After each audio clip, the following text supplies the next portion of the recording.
Very typically, we would see problems particularly on one side of the body. Okay, so it may be that one leg is still really, really good and the other leg is not so good. And again, those problems can extend from complete paralysis where there's no function in that arm or leg at all, so the muscles aren't working in any way, right up to people having fairly normal strength but having difficulty with their coordination of their movements. And there's other aspects as well that can influence the way someone might move their arm and leg. So maybe their sensation is not working so well anymore. There might be difficulties with vision and other things which equally can affect the way someone's going to be able to move after their stroke. The ability to walk, I definitely didn't want to struggle out the ward, so I wanted to walk out. I had great support from the doctors who looked after me. They said I was going to walk out of there, and you know, again, that was at a time I came in the rehab ward in a wheelchair, so I got invited to walk back to my bed space on day 4, and that was about 60 metres. It took me between 20 minutes to walk, but and I thought it was Mount Everest. I thought it was way too early in the scheme of things with the rehab, but I knew from the army side of things that you don't put people under assessment unless you know they can meet the task. And you know, covering that training background, then I knew that the only person left to convince was me.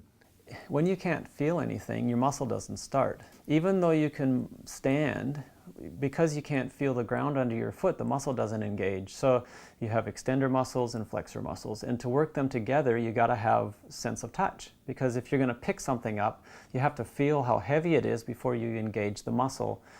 In much the same way with walking, you couldn't feel where your leg was. So as you're starting to push your leg forward, it wouldn't know how far to go to get in front of the next leg. So it's sort of like robotics. You have to tell it what to do before it does it. And without the sense of touch, it was basically, again, useless. I had movement, but it was useless. This happened on the Tuesday, Wednesday, and I went for my first walk on Friday, which wasn't much of a walk, and it was hard. I could hardly walk at all. And then Saturday I went for a little bit more, and then Sunday I went for one lap around half of the ward. And then I said, if I can do one lap, I can do 2. Okay, if I can do half a lap, I can do a full lap. And I just increased it all the time. That was the main thing for me. Doing it at 1 o'clock, 2 o'clock in the morning, if I couldn't sleep, I thought, what's the point of just looking at a ceiling? I'll go for a walk. I'll do something, you know. So if you want to get out of hospital, it's up to me. I've got to get out of hospital. No one else can do it, I've got to do it. So I just started walking. I went for a walk one morning, and I was just about to head back to my room because I was so tired. But I saw my doctor stand talking to some other nurses and that. And I said, I can't go back. I can't go and lie down. He has to see me walking. So I walked past him and made sure he saw me. And then he saw me, and I picked up the pace a bit and walked. And then I just kept doing laps. And he was watching me.